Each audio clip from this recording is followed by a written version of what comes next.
बच्चों, आप सब खैरियत से हैं? जी हाँ, मैं भी खैरियत से हूँ और आपकी खैरियत खुदावंद करीम से नेक मतलूब चाहता हूँ। दीगर अहवाल ये है कि आज हम अपने जो सबक अपनी किताब का सबक था फर्श शनासी, उसका बकिया हिस्सा पढ़ेंगे। ठीक है, तो आइए शुरू करते हैं। हम लोगों ने जो सबक का हिस्सा पढ़ा था उसमें वो था कि गरीब गरीब तर होते जा रहे हैं, अमीर अमीर से अमीर तर होते जा रहे हैं। कायदे आज़म ने जो ख्वाब देखा था वो अधूरा था, ठीक, या उसकी ताबीर दूर थी। उससे आगे हम सबक पढ़ रहे हैं। काश उनके जिस्म में ताकत होती कि वो उनके जहन का साथ दे सके जो आज भी पहाड़ों को अपनी जगह से हिला सकता था। अगली सुबह लेडी कंपाउंडर ने उनका टेम्परेचर लिया तो उन्होंने पूछा, मेरा टेम्परेचर क्या है? अब लेडी कंपाउंडर जवाब दे रही है, जनाब ये बात मैं सिर्फ डॉक्टर साहब को बता सकती हूँ। लेडी कंपाउंडर ने बड़े मजबूत लहजे में कहा। फिर कायदे आज़म बोल रहे हैं, लेकिन मुझे अपना टेम्परेचर मालूम होना चाहिए। फिर अब कंपाउंडर जवाब दे रही है, मुझे अफसोस है जनाब, मैं आपको नहीं बता सकती। लेडी कंपाउंडर यह कहकर कमरे से निकल गई। ये बात जहन में रखें कि लेडी कंपाउंडर किसको जवाब दे रही है। लेडी कंपाउंडर उस वक्त के जो गवर्नर जनरल हैं, सदर साहब, उनको जवाब दे रही है। ठीक है, और ये कौन? कंपाउंडर एक हॉस्पिटल में छोटे से कहीं काम करने वाली, जो ओहदा बहुत डॉक्टर से भी नीचे है। हम डॉक्टर से भी नीचे मैंने इसलिए बोला ओहदे के एतबार से सदर के। वैसे तो जो पेशा है वो हम सब जानते हैं, ये जो हमारे हेल्थ वर्कर्स हैं इनका पेशा बहुत मोतबर और आला मकाम का हामिल है। लेकिन जिस एतबार से हम लोग भी अगर गवर्नमेंट हॉस्पिटल में चले जाएं तो डॉक्टर और वहाँ पर काम करने वाले अमले से मुखातिब हो जाते हैं और उन्हें अक्सर तो ऐसा होता है, कभी हम लोग टेंशन में होते हैं तो थोड़ा सा उनसे नाराज़ होकर झाड़ भी देते हैं। कायदे आज़म कितनी बड़ी परेशानी में हैं और वो उस लेडी कंपाउंडर से बात कर रहे हैं, तो वो इस एतबार से मैंने बोला है सिर्फ कि उसके मुताबिक छोटा होता। ठीक,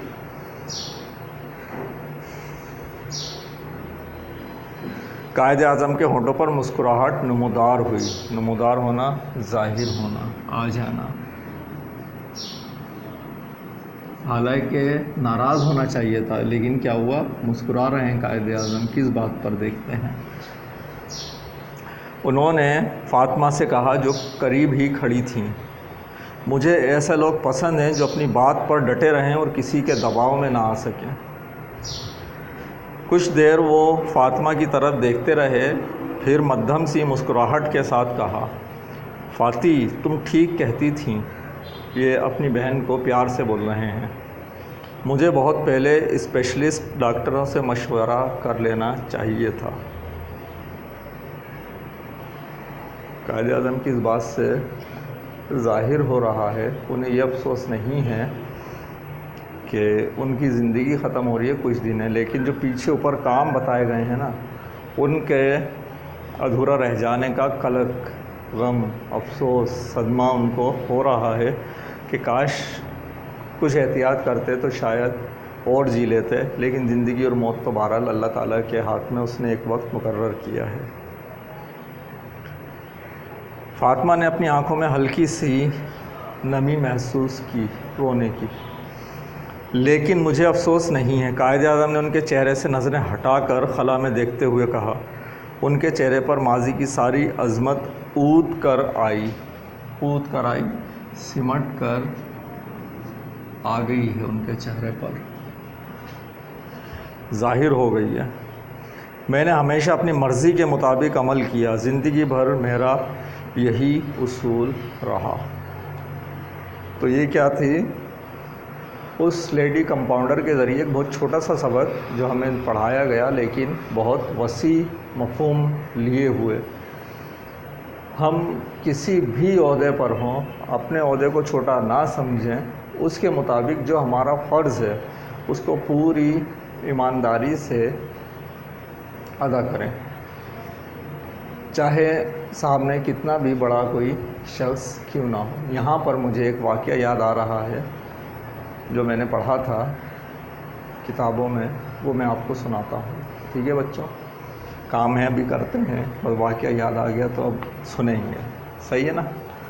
तो वाक़या ये था कि एक जहाज़ की ये जो फ़्लाइट के लिए कंपनी होती हैं हमारी एयरलाइंस, उसके साथ एक कंपनी का मुआहदा हुआ और वो मुआहदा काम का मुआहदा था, कोई बात नहीं।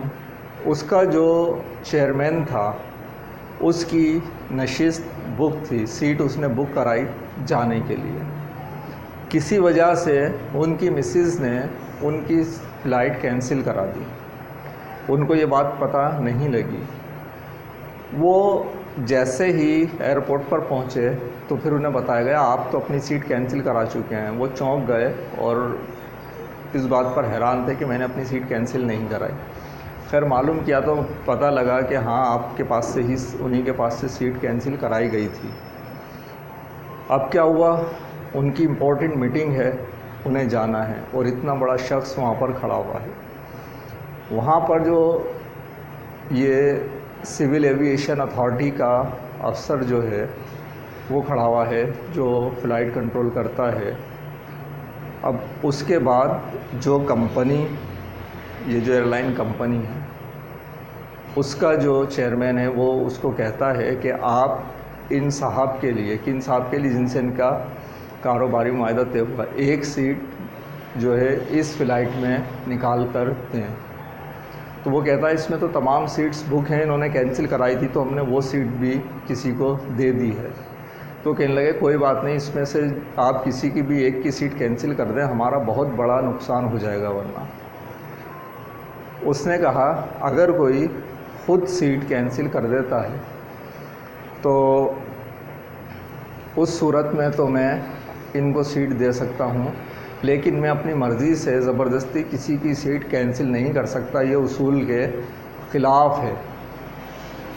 अब इसको कंपैरिजन करें, मवाज़ना करें, कितनी कौन, जिसकी एयरलाइन कंपनी है, यहाँ पर एक वो शख्स खड़ा हुआ है जो कि इस ओहदेदार को अपनी जगह से फ़ौरन निकाल सकता है। दूसरा वो कंपनी का, दूसरी कंपनी का चेयरमैन है जिसके साथ यहाँ इनका करोड़ों का कॉन्ट्रैक्ट साइन हो रहा है। बहरहाल बहुत ज़ोर लगा लिया, फ़्लाइट जो है टेक ऑफ करने का टाइम आ गया। हद ये हुआ, तो हद ये हुई कि उसने सीट निकाल कर नहीं दी और जहाज़ जो है परवास कर गया।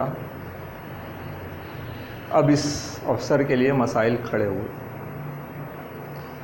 वो जो चेयरमैन था उसने आकर इस एयरलाइन कंपनी के चेयरमैन से कहा कि अब आप इस शख्स को कंपनी में नहीं रखेंगे वरना हम आपसे ये मुआहदा कैंसिल कर देंगे। लेकिन साथ में ही उसने एक बहुत अच्छी ऑफ़र दी कि ये शख्स मुझे अपनी कंपनी में चाहिए। क्यों चाहिए कि मैं एक लंबे अरसे से एक बाउसूल शख्स को ढूंढ रहा था जो कि किसी में के दबाव में आए बगैर काम कर सके, और यही वो शख्स है जिसकी मुझे ज़रूरत थी। ठीक है, तो इस तरीके से उसको एक अच्छी जॉब मिली अपनी फ़र्ज़ शनासी की वजह से। ये थी दरअसल फ़र्ज़ शनासी। इसके ऊपर मुझे वो वाक़या याद आ गया था कि उसका फ़र्ज़ दरअसल जिस जगह उसे ड्यूटी दी गई, अपने मालिक के अहकामात मानना वहाँ तक है, लेकिन जिस वक्त ड्यूटी दी गई है वो उसके फ़राइज़ में शामिल है कि उन पैसेंजर्स का ख़याल करे। ठीक, अच्छा अब हम सवालात करते हैं। सवाल लीजिए पहले।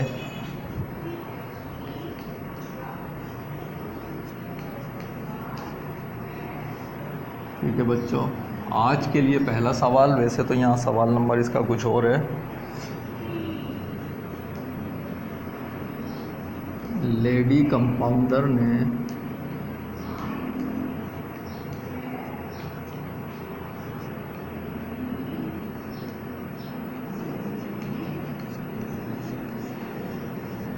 कायदे आज़म की बात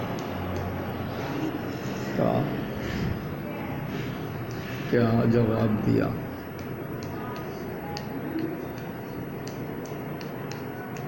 ठीक है बच्चों, वीडियो रोक कर इसका जवाब लिखिए। लिख लिया, अगला सवाल लीजिए।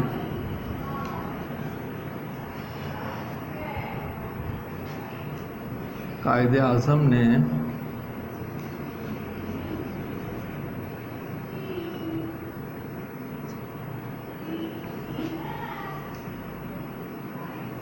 अपनी बहन से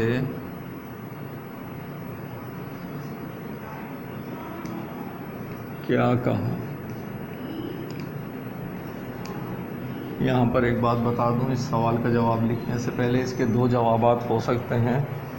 एक तो कायदे आज़म ने उस लेडी कंपाउंडर के बारे में अपनी बहन से कहा है, और एक अपनी ज़िंदगी के बारे में, डॉक्टरों के बारे में कहा था। तो यहाँ पर जो आप लिखेंगे वो कायदे आज़म ने जो अपनी ज़िंदगी के बारे में, डॉक्टरों से मशवरा करने के बारे में कहा था, उस बात को लिखेंगे अपनी ओन वर्डिंग में।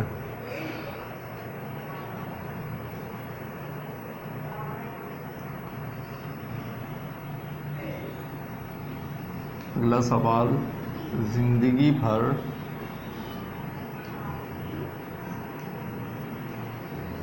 कायदे आज़म का क्या उसूल रहा। ठीक है, ये सवालात हो गए हमारे। इसे मैं मिटा दे रहा हूँ।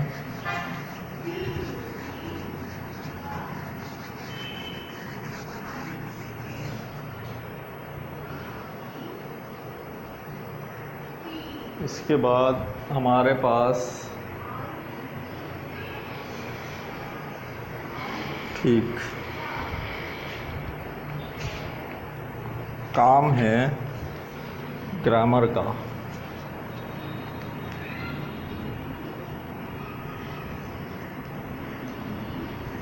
हमारे पास दो लफ्ज़ होते हैं, दो, ये यहाँ पर एक है हुरूफ ताकीद, और एक होते हैं हुरूफ मुफाजात। ठीक है, इनकी कुछ जो मिसालें वो लिख देता हूँ, फिर ये मैं समझाता हूँ आपको कि ये क्या है। जैसे हुरूफ ताकीद क्या है, ज़रूर, हरगिज़, सब के सब, सभी। ठीक है, हुरूफ मुफाजात,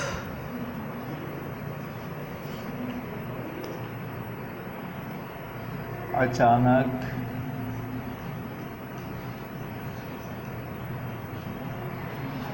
नागहां,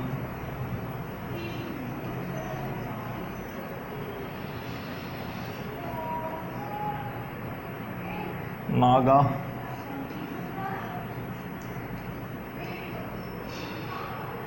दफ़तन,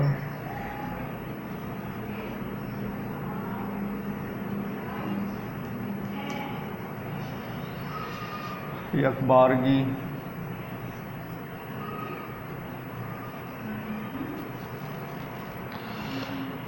यकायक,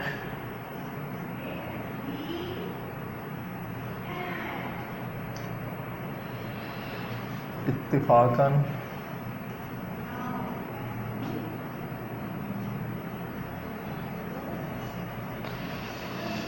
यकबैक।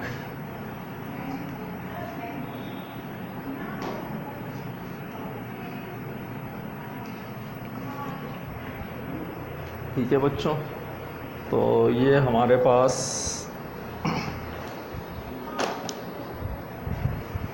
हुरूफ ताकीद और हुरूफ मुफाजात। अब हुरूफ ताकीद के बारे में समझ लीजिए क्या है।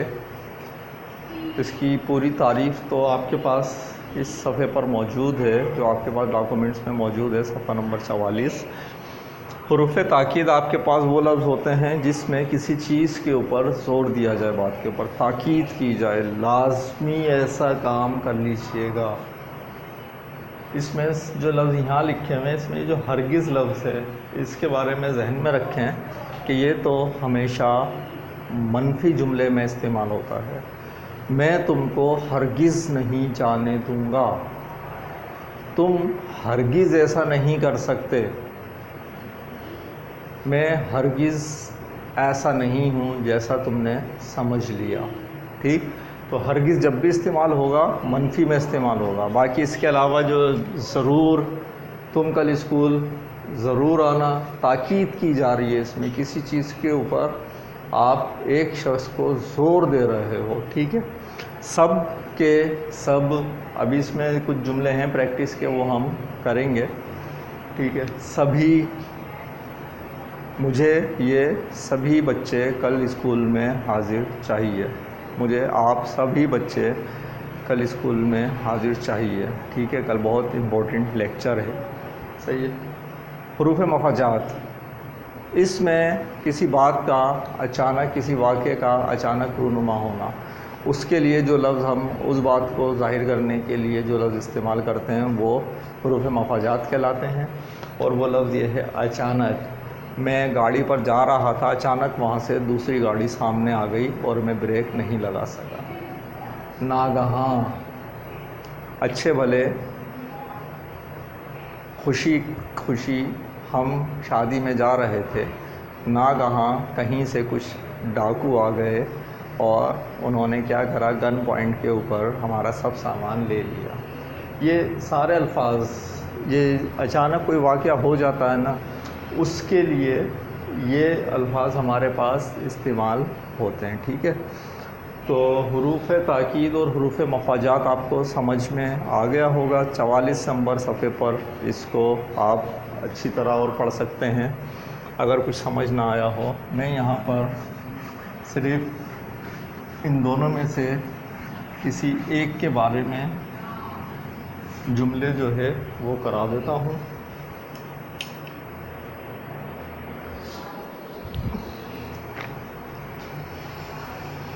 हुरूफ़ ताकीद के जुमले, हमारा क्लास वर्क ही है।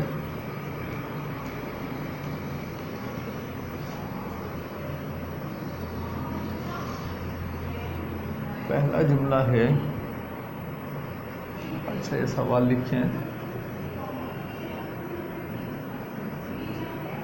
नीचे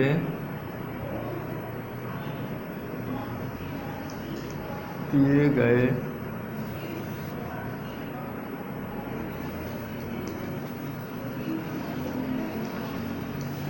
जुमलों को हुरूफ़ ताकीद लगाकर मुकम्मल कीजिए।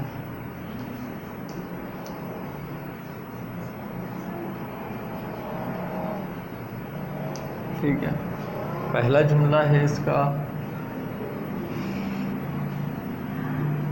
आज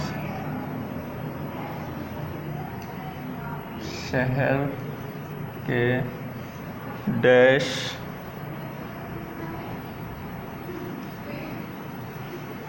स्कूल बंद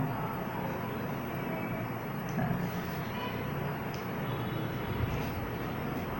नंबर 2, मुझे डैश खबर ना होती अगर मैंने अखबार ना देखा होता।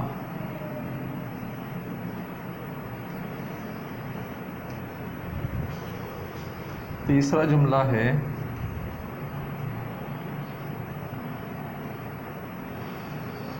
मुझे डैश खबर हो जाएगी अगर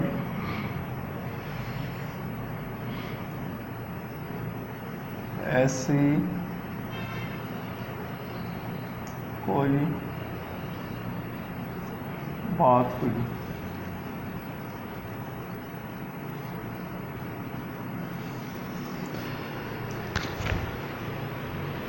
और चौथा जुमला, कल डैश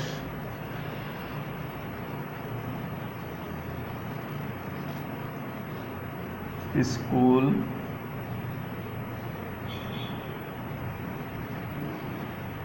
डैश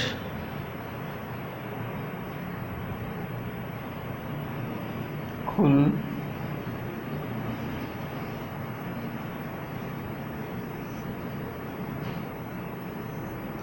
जाएंगे अगर बारिश ना हुई।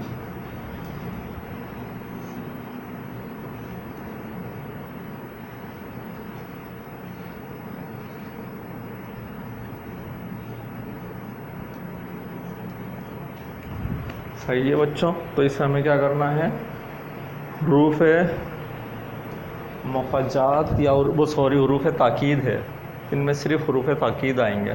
तो देखते हैं क्या क्या आते हैं। ठीक है, आज शहर के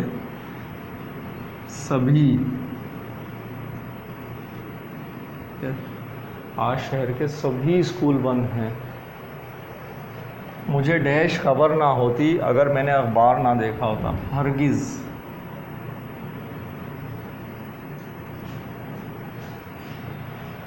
मुझे डैश खबर हो जाएगी अगर ऐसी कोई बात हुई, मुझे ज़रूर। ठीक है। अच्छा, इसमें दो आएंगे, कल सभी स्कूल ज़रूर खुल जाएंगे अगर बारिश ना हुई। ठीक है बच्चों, तो ये तो था हमारा क्लास वर्क, इसको मैं मिटाता हूँ। अब इसके बाद आप लीजिए अपना होमवर्क।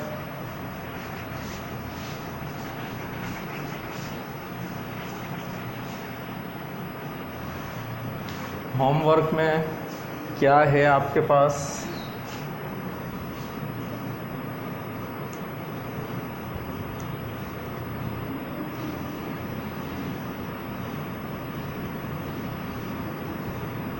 लेडी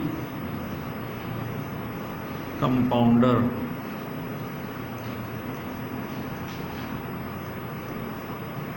मेरी नज़र में।